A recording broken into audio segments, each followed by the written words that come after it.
जय शिव शंकर, कांटा लगे न कंकर। ओ सौरभ दी। हाँ दोस्तों, ये गीत लगभग 50 साल पुराना, लेकिन जो कोई भी इस गीत को सुनता है तो इसके साथ झूम उठता है, नाच उठता है। तो चलिए आज इसी मस्ती भरे गीत से जुड़ा एक मस्त किस्सा मैं आपके साथ शेयर करती हूँ। नमस्कार, आदाब, सत श्री अकाल दोस्तों, मैं हूँ आपकी दोस्त और होस्ट स्वप्निल। और आज के इस वीडियो में जैसा कि मैंने आपको बताया कि इसी गीत से जुड़ा एक किस्सा मैं आपके साथ शेयर करने जा रही हूँ। ये गीत है फिल्म आपकी कसम का, जिसके प्रोड्यूसर डायरेक्टर थे जी ओम प्रकाश, मुख्य कलाकार थे राजेश खन्ना, मुमताज और संजीव कुमार। इस गीत को अपनी आवाज दी है किशोर कुमार जी और लता मंगेशकर जी ने, और इस गीत को संगीतबद्ध किया है आर.डी. बर्मन जी ने। दोस्तों, ये फिल्म 1974 में रिलीज हुई थी और अपने समय की बहुत बड़ी हिट फिल्म थी। और इस फिल्म का संगीत तो कमाल का था, सारे ही गीत कमाल के थे, बहुत पॉपुलर हुए थे। फिल्म फेयर अवार्ड में इस फिल्म के संगीत का नॉमिनेशन भी हुआ था। तो चलिए पहले इस फिल्म के गीतों की कुछ झलकियां सुन लेते हैं, उसके बाद मैं आपको किस्सा सुनाती हूँ।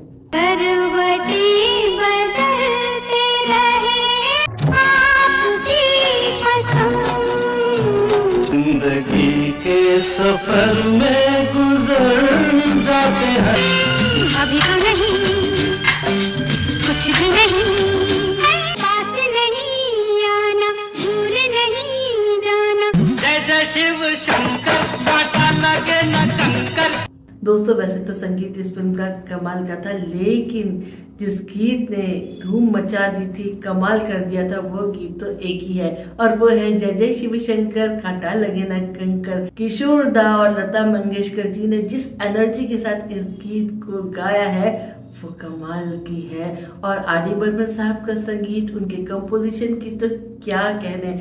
ऐसे गीत मुझे लगता है कि बहुत कम बने हैं जो आज 50 साल बाद भी उतने ही फ्रेश लगते हैं, है कि नहीं? आप मुझे कमेंट करके जरूर बताइएगा कि आपको ये गीत कैसा लगता है।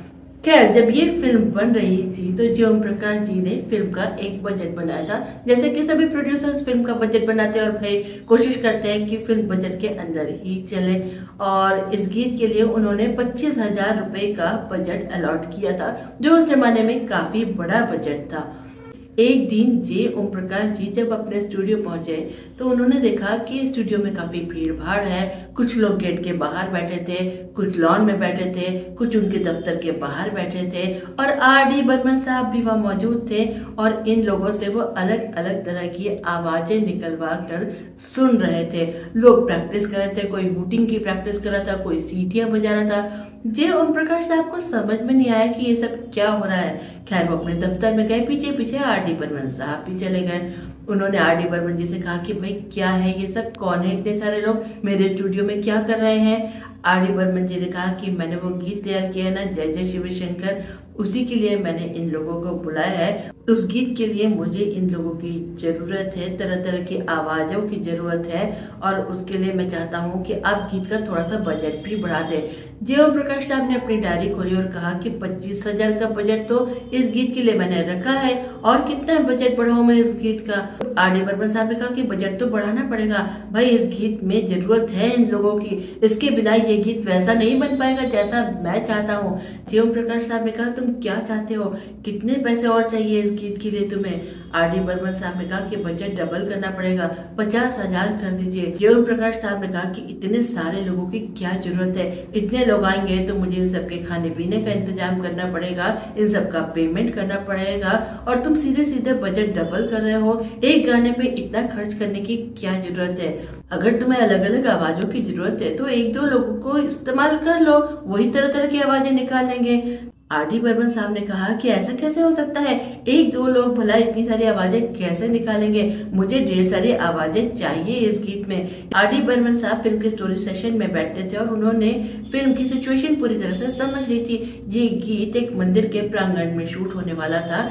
शंकर जी की भक्ति में क्लीन कुछ लोग ठंडाई घोट रहे हैं, भांग घोट रहे हैं, वहाँ काफी सारे लोगों की भीड़ भाड़ है, और वहाँ मंदिर में फिल्म के नायक और नायिका दर्शन करने जाते हैं और उसके बाद वो भी भांग का प्रसाद ग्रहण कर लेते हैं और मस्त होकर वो इस गीत में नाचते हैं, गाते हैं, झूमते हैं। तो काफी सारे लोगों की भीड़ भाड़ इस गीत में जब पिक्चराइजेशन के दौरान चाहिए तो वो सारी आवाजें भी तो रिकॉर्डिंग में होनी चाहिए ना। ये सारी बातें कहकर आर डी बर्मन साहब ने जे ओम प्रकाश साहब को कन्विंस कर लिया कि उन्हें इस गीत का बजट बढ़ाना ही पड़ेगा। जे ओम प्रकाश साहब ने मन मार कर पैसे तो सैंक्शन कर दिए, क्योंकि आखिर वो भी यही चाहते थे कि भाई उनकी फिल्म का संगीत हिट हो। उन्हें लगा कि शायद कुछ कमाल होने जा रहा है, लेकिन उन्हें मनी मन कचोट भी रहा था कि खर्चा बढ़ गया है। आखिर पैसे तो उन्हीं की जेब से जा रहे थे, तो परेशान होना भी लाजिमी है। आर डी बर्मन साहब को सुनाने से वो बाज नहीं आए कि देखो भाई इतना खर्चा तुमने करा दिया है, गीत कमाल का बनना चाहिए। आर डी बर्मन साहब ने कहा कि बेफिक्र रहिए, ऐसा गीत तैयार हो रहा है कि लोग बरसों तक इस गीत को याद रखेंगे। खैर अगले दिन इस फिल्म की रिकॉर्डिंग होनी थी। जे ओम प्रकाश साहब रिकॉर्डिंग स्टूडियो गए, किशोर कुमार जी आ गए थे, लता मंगेशकर जी भी आ गई थी रिकॉर्डिंग के लिए, और वो सारे कलाकार भी वहाँ मौजूद थे जिनकी आवाज की जरूरत थी। तो खैर रिकॉर्डिंग जब शुरू हो गई तो जे ओम प्रकाश जी कहने लगे, पंचम गाने में मजा नहीं आ रहा है, 50,000 तुमने मेरे बेकार में खर्च करवा दिए। आर डी बर्मन साहब को लोग प्यार से पंचम कहते थे, ये तो आप सब जानते ही होंगे। आर डी बर्मन साहब ने ये बात चुपचाप सुन ली और उन्होंने कहा कि आप फिक्र मत करिए, गाना पूरा तो होने दीजिए। खैर गाने की रिकॉर्डिंग के दौरान कई बार जे ओम प्रकाश साहब ने 50,000 के लिए आर डी बर्मन साहब को ताना दिया। बार बार यही कहते थे कि भाई मुझे मजा नहीं आ रहा, इतने पैसे खर्च करके भी गाना वैसा नहीं बन रहा है जैसा तुम कह रहे थे। अब आर डी बर्मन साहब को भी बुरा लगने लगा था। किशोर कुमार जी और लता मंगेशकर जी भी वहां पर मौजूद थे। वो लोग कुछ चाय नाश्ता कर रहे थे, बीच में गाने के बीच में ब्रेक लेकर। तो उन्होंने आर डी बर्मन साहब से कहा कि पंचम आओ तुम भी हमारे साथ चाय पी लो। अब जे ओम प्रकाश जी भी वहाँ बैठे थे, तो पंचम दा उन्हें अवॉइड कर रहे थे। उन्हें लगा कि मैं फिर इनके साथ बैठूंगा तो ये फिर मुझे ताना देंगे, तो वो वहां से निकल गए। किशोर कुमार साहब को लगा कि कुछ गड़बड़ है, किसी बात पर पंचम कुछ नाराज से लग रहे हैं। वो उनके पीछे पीछे गए। उन्होंने पूछा कि क्या बात है भाई पंचम, कुछ नाराजगी है क्या, क्यों परेशान लग रहे हो? पंचम दा ने पूरी बात बताई कि जे ओम प्रकाश साहब ने गाने का बजट तो मेरे कहने पर बढ़ा दिया है, लेकिन बार बार मुझे ताना दे रहे हैं और कह रहे हैं कि गाने में मजा नहीं आ रहा है, गाने में मजा नहीं आ रहा है। किशोर दा हंसते हुए बोले, अरे चलो ऐसा तो होता ही रहता है, चलो चल के गाना रिकॉर्ड करते हैं। वो एक बार फिर से स्टूडियो के अंदर गए और गाना रिकॉर्ड करने लगे। और किशोर कुमार साहब ने इस मस्ती से इस गीत को गाया था, ऐसी ऐसी वॉइस मॉड्यूलेशन दिखाई थी कि मुझे कहने की जरूरत नहीं। आप सबने गाना सुना ही है, नहीं सुना तो चलिए मैं आपको इसकी झलक एक बार फिर से सुना देती हूँ। सुनिए तो सही किशोर कुमार साहब ने क्या कमाल दिखाया है इस गाने में, और आर डी बर्मन साहब ने क्या कंपोजिशन बनाई है। जय जय शिव शंकर, कांटा लगे न कंकर, मोरे राजा बड़े जतनाते। दोस्तों जे ओम प्रकाश साहब स्टूडियो में एक बार फिर से एंटर कर गया और वो रिकॉर्डिंग सुनने लगे। किशोर कुमार साहब की नजर उन पर पड़ी और उन्होंने देखा कि अभी भी वो मुंह बनाकर बैठे हैं, जैसे कि वो गाने से संतुष्ट नहीं हैं। अब किशोर कुमार साहब ठहरे मस्त मौला मनमौजी इंसान, बड़े मजाकिया स्वभाव के थे, तो उन्हें एक मजाक सूझा। जैसे जैसे गाना आगे बढ़ता जा रहा था वो अपना गाना गाते जा रहे थे, लेकिन जहां पर उनकी लाइनें खत्म होती है वहां पर कुछ बीट्स थी।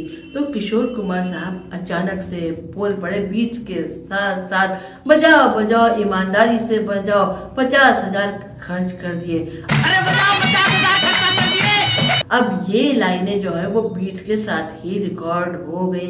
गाना खत्म हो गया। सब चौंक गए कि भाई ये क्या हो गया। आर डी बर्मन साहब एकदम से सत्ते में आ गए। लता जी तो हंस पड़ी किशोर कुमार जी की इस मजाक पर। पंचम दा ने कहा कि किशोर दा ये आपने क्या किया, गाना पूरा इतना अच्छा रिकॉर्ड हो गया था, आपने एंड में ये लाइनें बोल दी। अब पूरा गाना अगर दोबारा रिकॉर्ड करेंगे तो फिर इसकी कॉस्ट बढ़ेगी। वैसे ही मुझे बार बार ताना सुनने को मिल रहा है कि मैंने 50,000 खर्च करा दिए, 50,000 खर्च करा दिए। किशोर कुमार साहब हंसते हुए बोले, क्या जरूरत है इन लाइनों को हटाने की, रहने तो ना इसे गाने में, बहुत बढ़िया लग रहा है। अब जे ओम प्रकाश साहब ने जब गाना सुना तो वो समझ तो गए कि उनके ताने का जवाब दिया है किशोर कुमार जी ने, लेकिन उन्होंने कहा कि ये कैसे, इस तरह से आपने एंड में ये लाइन बोल दी, एडिटिंग में ये लाइनें काट दीजिए। पंचम दा ने कहा कि इसे काटना संभव नहीं है, बीट्स कंटिन्यूटी में है, बीच में से हम कैसे काट दें, गाना तो इसी तरह से प्रोग्रेस होके एंड होता है, इसे नहीं काटा जा सकता, अगर काटने गए तो गड़बड़ हो जाएगी, नहीं तो ये गाना फिर से पूरा रिकॉर्ड कराना पड़ेगा। अब जियो प्रकाश साहब और इस गाने का बजट बढ़ाने को तैयार नहीं थे, उन्होंने कहा नहीं, दोबारा रिकॉर्ड कराने की जरूरत नहीं है, बेकार में मेरा और खर्चा हो जाएगा, ठीक है भाई जैसा बन गया है इसे फिल्म में जाने दो। किशोर दा ने कहा कि आप बेफिक्र रहिए, फिल्म में गाना आने तो दीजिए, किसी का ध्यान नहीं जाएगा, अरे पूरा गाना ही मस्ती भरा है, कॉमेडी वाला है, इस गाने के साथ साथ ये सब कुछ बहुत अच्छा लगेगा। और बाकी जब ये फिल्म रिलीज हुई और लोगों ने गाना सुना तो किसी ने ध्यान ही नहीं दिया, ये लाइनें गाने का पार्ट बन गई और आपने भी न जाने कितनी बार ये गाना सुना होगा। क्या आपका ध्यान इन पंक्तियों पर गया था? सुनिए जरा ध्यान से क्या कहा है किशोर दा ने। तो दोस्तों आपने सुना किशोर दा ने किस मस्ती के साथ इस गाने की एंडिंग की थी और तभी तो शायद ये गीत इतना मजेदार, इतना बेमिसाल बन गया था। लेकिन मैं राजेश खन्ना जी और मुमताज जी की भी तारीफ करना चाहूंगी, जिस एनर्जी के साथ उन्होंने इस गाने पर डांस किया है वो भी कमाल का, उनकी केमिस्ट्री तो बस देखते ही बनती है। मतलब टोटलिटी में अगर हम इस गाने को हम देखें तो हर चीज इस गाने की बेमिसाल है, चाहे वो इसकी कंपोजिशन हो, किशोर दा और लता जी की गायकी हो, या राजेश खन्ना मुमताज जी का नृत्य हो, सब कुछ इतना एनर्जेटिक और इतना जबरदस्त है कि क्या कहने। तो शायद इसीलिए गाना आज 50 साल बाद भी सुनने वालों को झूमा देता है। तो दोस्तों ये था आज का फिल्मी किस्सा, फिर मिलते हैं एक नए किस्से के साथ। और अगर आपने अभी तक मेरे चैनल को सब्सक्राइब नहीं किया है तो भाई मेरे चैनल को सब्सक्राइब करिए, वीडियो को लाइक करिए, शेयर करिए, बेल आइकन को हिट करिए, तभी तो सारी नोटिफिकेशंस आप तक समय से पहुंच पाएंगी। अगली कड़ी में मिलते हैं एक नए किस्से के साथ। चलती हूँ, नमस्कार।